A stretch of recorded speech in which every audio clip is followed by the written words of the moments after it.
السلام علیکم ورحمۃ اللہ وبرکاتہ۔ بسم اللہ الرحمن الرحیم۔ الحمد للہ رب العالمین والصلاة والسلام علی سید الانبیاء والمرسلین سیدنا و نبینا و مولانا محمد وعلی آلہ و اصحابہ اجمعین۔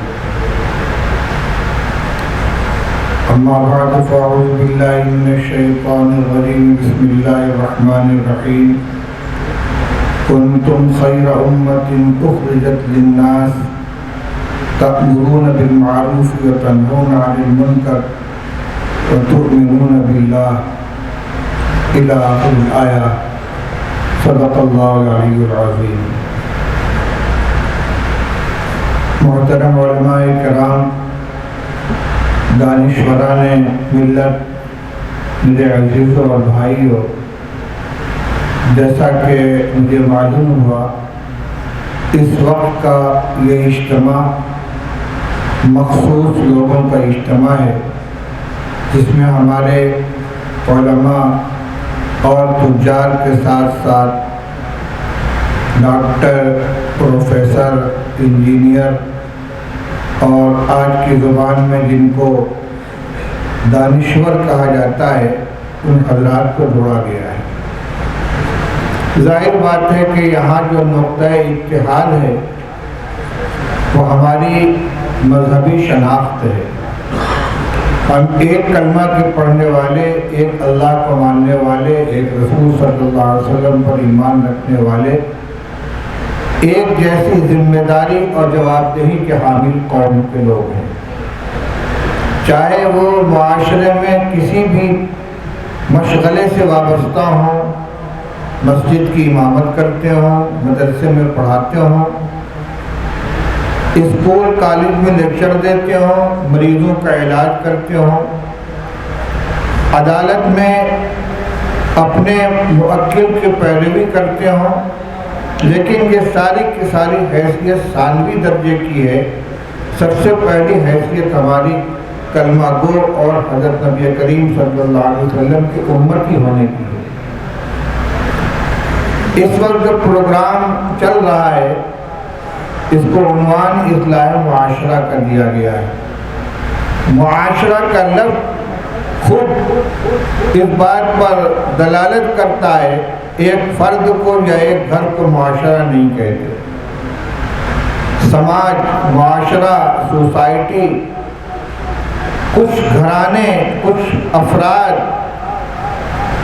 کچھ خاندان، کچھ بستیاں جب ملتی ہیں تو ان کو معاشرہ کہا جاتا ہے۔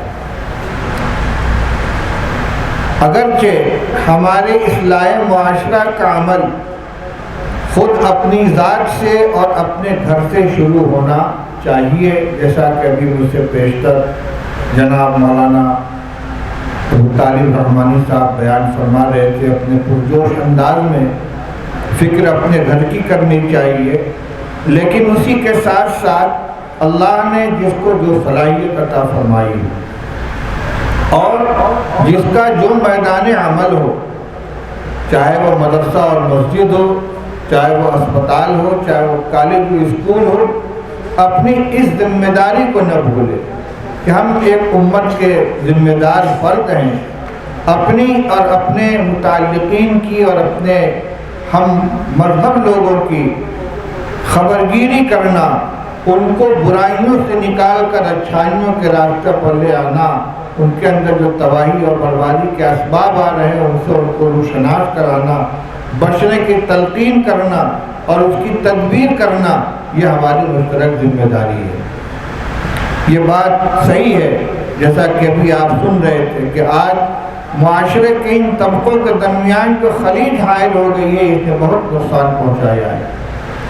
صلاحیتیں ہیں، لیکن ان صلاحیتوں کو مشترک طور پر، اجتماعی طور پر استعمال نہیں کیا جاتا، اور جہاں استعمال کیا جاتا وہاں اس کا فائدہ نظر آتا ہے۔ آج اس اجتماع کے اندر تمام لوگوں کو ایک حال میں جمع کر کے حقیقت میں اسی ذمہ داری کا احساس دلانا ہے کہ اپنی صلاحیت کو اپنے اللہ تعالیٰ نے جو آپ کو استطاعت عطا فرمائی ہے، علم کا، تجربے کا جو ملکہ عطا فرمایا ہے، اس کو اپنی ذات کے لیے اور اپنے گھرانوں کے لیے استعمال کرنے کے ساتھ ساتھ ملت کے لیے، ملت کی بھلائی کے لیے، ملت کی اصلاح کے لیے، ملت کی درستگی کے لیے سب سے پہلی چیز ہے ایمان کی حفاظت۔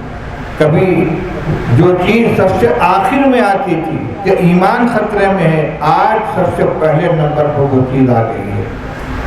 تعلیم کے راستے سے، آپس میں اختلاط کے راستے سے اور مختلف اسباب اور وسائل کی بنا پر ہمارے بچوں اور بچیوں کا ایمان خطرے میں پڑ رہا ہے، جس میں سب سے بڑی چیز یہ آج کل کی سوشل میڈیا ہے، موبائل ہے اور فیس بک، پتہ نہیں کیا کیا، انسٹاگرام اور ٹویٹر اور فیس بک، اور میں تو نام بھی نہیں جانتا ساری چیزوں کا۔ یہ گھر کے اندر ہمارے بچے اور بچیوں کے ہاتھ میں موبائل ہے، وہ کہاں کہاں سے رابطہ کر رہے ہیں، کن سے ان کی باتیں ہو رہی ہیں، کیا گفتگو ہو رہی ہے، کیا پلان بن رہا ہے، اور بہت مطمئن اپنے گھر میں بیٹھے رہتے ہیں۔ اگر بہت متفکر ہیں تو بس اتنے ہی کہ یہ بچہ اسکول ٹھیک سے جا رہا ہے کہ نہیں، ہوم ورک کر رہا ہے کہ نہیں، امتحان میں اس کی پوزیشن کیسی آ رہی ہے۔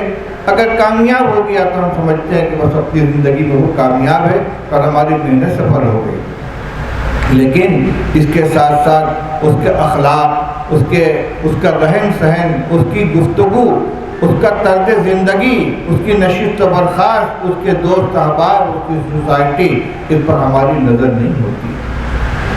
یہ خرابی ایک دن میں نہیں آتی، یہ بگاڑ ایک دن میں نہیں آتا، آہستہ آہستہ رنگ چڑھتا رہتا ہے، اور جب اس کا ظہور ہوتا ہے تو وہ اپنے آخری اسٹیج پر ہوتا ہے، اس وقت علاج کرنا بے فائدہ ہو جاتا، اس سے کوئی نفع نہیں ہوتا۔